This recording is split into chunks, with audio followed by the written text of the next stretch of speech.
জনাব রেজাউল করিম রনি, আপনাকে আমাদের অনুষ্ঠানে স্বাগত জানাচ্ছি। জি, ধন্যবাদ ভাই আমাকে আমন্ত্রণ জানানোর জন্য। যে তো আর জনাব রেজাউল করিম রনি, আপনি খেয়াল করলেন আমি একটু লম্বা ভূমিকা দিয়েছি, ইচ্ছে জি করে দিয়েছি যে সবগুলি বিষয় নিয়ে আমরা ভাবছিলাম। তো আপনি আহ, সবগুলি কি দেখছেন আসলে এখন এই মুহূর্তে রাজনীতির সবচেয়ে গুরুত্বপূর্ণ ইস্যু কোনটা হওয়া উচিত ছিল, কিন্তু আমরা দেখছি কি? রাইট। সবচেয়ে গুরুত্বপূর্ণ ইস্যু হওয়া উচিত ছিল রাজনৈতিক দলগুলো সম্মিলিতভাবে জনগণের পাশে থাকা। জনগণের অবস্থা ভালনারেবল। এখানে ভালনারেবিলিটি দুই তরফ থেকে আসছে।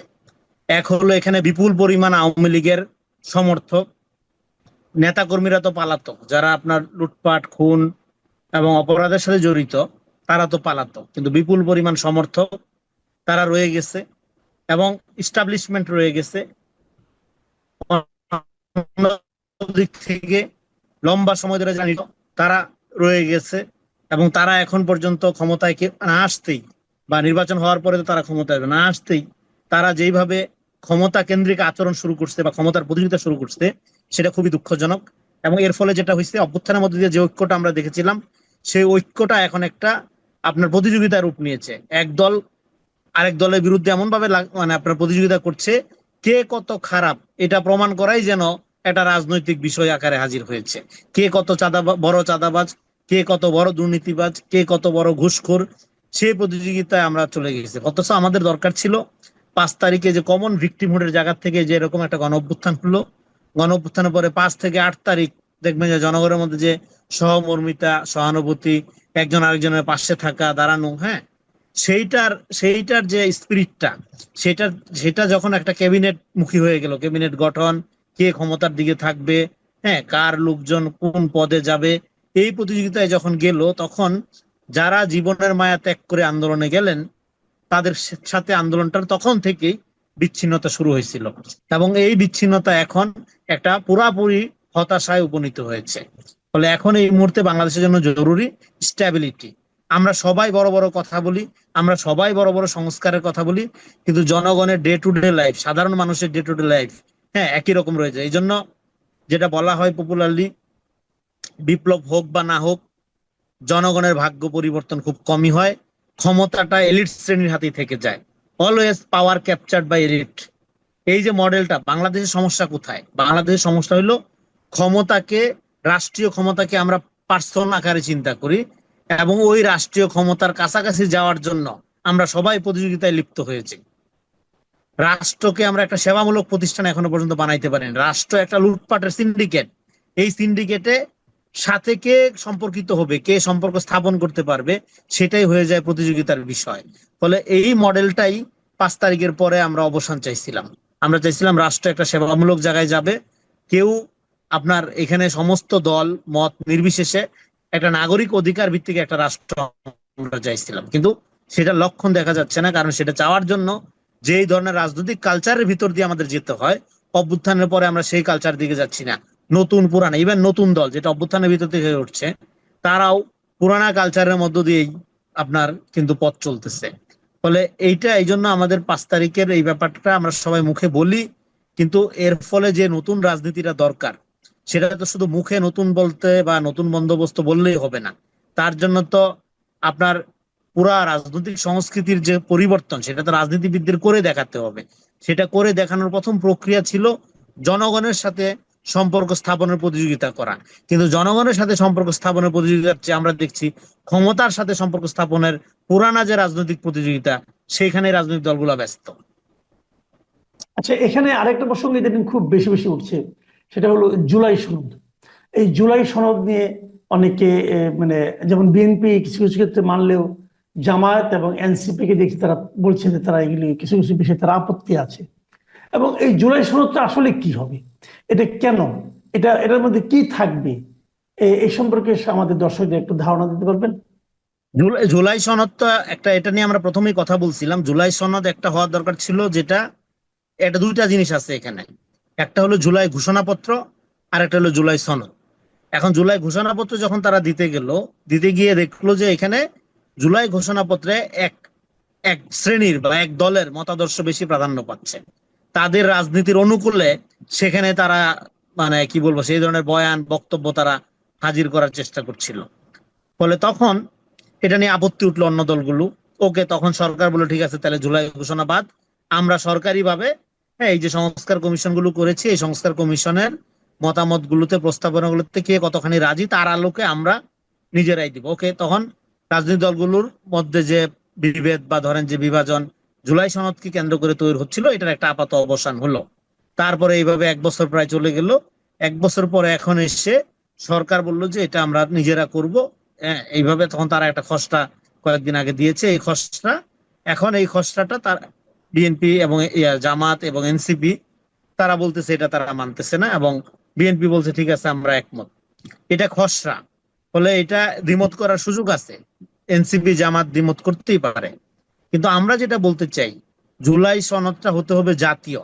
এটা বিএনপির হলেও হবে না, এনসিপির হলেও হবে না, জামাতের হলেও হবে না। এখন প্রবলেম হচ্ছে ওই আগের কথাই, যখন আপনি আপনার সুবিধা দেখছেন তখন আপনি বলছেন যে এটাই জাতীয়, এটাই সঠিক, এটাই জনগণের হওয়া উচিত। যখন আপনি আপনার সুবিধা দেখছেন না, তখন আপনি বলছেন না এটা আমি মানি না, এটা তো স্বার্থ হাসিল হচ্ছে না। ফলে 5 তারিখের পরে আপনার ডায়লগ অফ কালচার যেটা, হ্যাঁ ডায়লগ অফ কালচার যেটা, সেখানে একসাথে বসে তাহলে এটা কিরকম হতে পারে, খসড়াগুলো নিয়ে সমস্ত রাজনৈতিক দলগুলোর সাথে একসাথে তো আপনি বসতে পারতেন, বেশি দল তো না, বড় বড় 4টা 5টা দল আপনি একসাথে বসেন। তাহলে এবার আপনি আপত্তিটা শুনেন, এনসিপি কেন মনে করছে এই জুলাই সনদ এরকম হচ্ছে না, তার মনোভূত হচ্ছে না। বিএনপি কেন মনে করছে এটাই সঠিক হচ্ছে, মনোভূত হচ্ছে। তাহলে ঘটনাটা কি ঘটতেছে? তো ফলে এটা আপনি ডায়লগ করার মধ্যে দিয়ে সমাধান না করে এখানেও আবার যদি আপনি রাজনৈতিক বিভাজনের চেষ্টা করেন, তাহলে যেটা হচ্ছে, দেখেন 71-এ আমরা কি করছিলাম, এটা একটা জনযুদ্ধ ছিল। আওয়ামী লীগ সেটাকে একটা পার্টিজান যুদ্ধে পরিণত করছিল।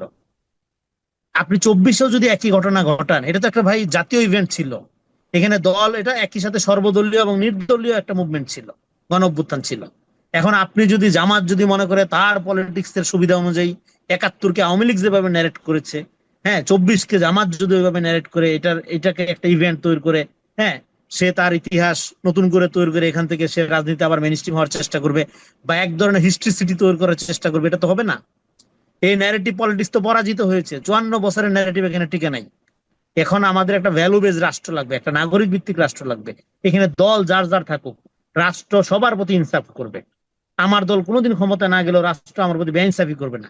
এরকম একটা জায়গায় আমাদের আসতে হবে। সেখানে এখনো যদি আপনি আপনার দলের বয়ান, মতাদর্শিক পজিশন, এইটার আলোকে যদি জুলাই না হয়, আপনি এটার পুরা বিরোধিতা করবেন, আপনি এখানে সাইনই করবেন না, যাবেনই না, তাহলে জাতীয় ঐক্যবদ্ধ হবে কিভাবে? আপনার এই জন্য দলগত যে যার যার স্বার্থটা, এটার আগে জাতীয় স্বার্থকে আপনি প্রাধান্য দেন। জাতীয় স্বার্থ প্রাধান্য দিতে গিয়ে আপনার দলের রাজনীতি যদি ফর টাইম বিং ক্ষতিগ্রস্ত হয়, কোনো সমস্যা নাই, এটা মানুষ কিন্তু মনে কিন্তু রাখবে। একটা কথা, আমি আপনার কথা বুঝতে পারছি, আপনি আপনার যে এইটা চিন্তাটা, কিন্তু প্রশ্ন হলো বাংলাদেশের রাজনৈতিক দলগুলো কি আপনি এতদিন ধরে যেভাবে দেখেছেন, তাদের যে চরিত্র আপনার কাছে পরিষ্কার হয়ে আছে, সেই কথাটাকে বিবেচনায় রেখে আপনি কি প্রত্যাশা করেন যে সবগুলি রাজনৈতিক দল তাদের দলীয় স্বার্থকে জলাঞ্জলি দিয়ে জাতীয় স্বার্থে ঐক্যবদ্ধ হতে পারবে? আপনার অভিজ্ঞতা কি বলে? এটা এটা প্রত্যাশা করাটা একটু বাড়াবাড়ি, এটা সত্য, এটা প্রত্যাশা করার মতো বাস্তবতায় আমরা নাই। কিন্তু আপনি তো এই ঘটনা 5 তারিখে ঘটাইছেন। 5 তারিখে বিএনপির নামে তো আন্দোলন হয় নাই, জামাতের ব্যানারে তো আন্দোলন হয় নাই, বা এনসিপির ব্যানারেও তো আন্দোলন হয় নাই। এটা নির্দলীয় ব্যানারে কেন আন্দোলন হয়েছে? সবাই ঐক্যবদ্ধ কেন নির্দলীয় ভাবে হইল? কারণ এর মধ্যে একটা ইনোসেন্ট জাতীয় স্পিরিট ছিল। জনগণ মনে করছে এখানে হাসিনার অন্যায়ের বিরুদ্ধে নামতেছে যারা, তাদের ক্ষমতায় যাওয়ার কোনো ধান্দা নাই, তারা বস্তুগতভাবে কিছু অর্জন করতে চাচ্ছে না। এই তো তার মানে কি, জাতীয় স্বার্থের একটা ব্যাপার। হাসিনা দেশটাকে ধ্বংস করে দিচ্ছে, লুটপাট করতেছে, মানবাধিকার লঙ্ঘন করছে, দেশ দেশ রক্ষার এই যে আপনার নিঃস্বার্থ অনুপ্রেরণা, সেটাই তো মানুষকে উদ্বুদ্ধ করেছে রাস্তায় নামতে। তো সেটা তো জি। আপনি মাত্র 1 বছর আগে ঘটাইলেন। এখন 1 বছর পরে আবার যদি আপনি পুরানা বিভাজনের মধ্যে যান, হয়তো মানুষ কষ্ট পাবে, মানুষ হয়তো আবার নতুন করে বঞ্চিত হবে, কিন্তু এটার রেজাল্ট কিন্তু ভালো হয় না। মানুষ তো প্রতিরোধ করে ভাই, মানুষ সময় নেয়। 90-এ করছে, 90-এর পরে এরপরে টুকটাক আন্দোলন হয়েছে, কিন্তু বড় আকারে ম্যাসিভ মেসাকার তো ঘটলো বাচ্চাদের। দেখেন এই আন্দোলনে গর্বের কিছু নাই রাজনৈতিক দলগুলো, কারণ আপনি আপনার বাচ্চা বাচ্চা ছেলে মেয়েদের হারাইছেন। এমন একটা রাজনৈতিক ব্যবস্থা আমাদের যে তাদের জীবনের বিনিময়ে আমাদের এক ধরনের রাজনৈতিক স্বাধীনতা অর্জনের কথাবার্তা বলার সুযোগ তৈরি করতে হইল। এটা তো অপূরণীয় ক্ষতি। এটা শুধু সেই বাবা মার ক্ষতি না, যে ছেলেটা মারা গেল সে তো মহান প্রতিভাবানও হইতে পারতো, সে তো আইনস্টাইনের চেয়ে বড় ক্যাপাবল হইতে পারতো। আপনি তার জীবন বিকশিত করার সুযোগ দিলেন না। তার মানে আপনারা রাজনীতি করতে করতে এমন এক দেশ গঠন করছেন যেখানে শিশুর নিরাপত্তা নাই, নারীর কোনো নিরাপত্তা নাই। তো এই দেশে এইটা যদি হয়, তো যেখানে মানুষের সম্ভাবনা থাকে না, সেখানে আপনি রাজনীতি কার জন্য করেন? সে রাজনীতির কি মূল্য থাকে? তো ফলে এখানে রাজনীতি তো জনগণকে হতাশ করতেছে, এবং আপনার সমস্ত কোয়ালিটির লোক বিদেশ চলে যাচ্ছে। আপনি জাতি কিভাবে গঠন করবেন? আওয়ামী লীগের সময় একদল চলে যাচ্ছে, এখন হতাশ হয়ে আরেক দল চলে যাচ্ছে। যদি আপনার সমস্ত কোয়ালিটির লোক মনে করে তাদের প্রধান ড্রিম হবে, হ্যাঁ, আপনার লিভ দ্য কান্ট্রি, বাংলাদেশ ছেড়ে যাওয়া, এই দেশ আপনি কিভাবে গ্লোবাল কম্পিটিশনে টিকায় রাখবেন? কোন সেক্টরে না, টিকায় রাখবেন? এখন কথা হলো কি, যারা বাংলাদেশ ছেড়ে চলে গিয়েছিল, যে অন্য দেশে নাগরিকত্ব নিয়েছে, এখন তারাই তো আপনাদের এই সংস্কার প্রক্রিয়ার নেতৃত্ব দিচ্ছে। তাহলে বিদেশ যাওয়াটা তো খারাপ কিছু না। বিদেশ যাবে, ওখানকার নাগরিকত্ব নিবে, এসে আমাদের ক্রাইসিসে আবার আমাদেরকে হেল্প করবে, এই তো আমরা দেখতে পাচ্ছি। না, এটা বিদেশ যাওয়া খারাপ কিছু সেটা আমি বলছি না, কিন্তু আমি বলতেছি যে সাধারণ নাগরিকদের, যারা এখান থেকে বিদেশ থেকে আসছে, তারা এই দেশেও খারাপ ছিল না। এদেশেও তারা এস্টাবলিশমেন্টের মধ্যে ছিল, এদেশেও তারা অধ্যাপনা করতো, এলিট শ্রেণীর অংশ ছিল। কোনো গরিব মানুষ কষ্ট করে বিদেশে যে উন্নতি করে ওরে ও সাধারণত আসবে না, এক্সেপশন ছাড়া। যে হুম। ইউরোপ আমেরিকায় ভালো অবস্থানে আছে, এখন কষ্ট করে নিজেকে এক জায়গায় তৈরি করছে, সে আসবে না বাংলাদেশে, এক্সেপশন বাদে। একটা দুইটা কেসে আসতে পারে যে ঠিক আছে জনসেবা করার চেষ্টা করি ভাইয়া, কিন্তু মোটা দাগে আসবে না। যাদেরকে আপনি নিয়ে আসছেন তারা, আপনি বলেন এই সমাজে, আমি নাম বলতেছি না কারো, তারা এই সমাজে কেউ মধ্যবিত্ত ছিল?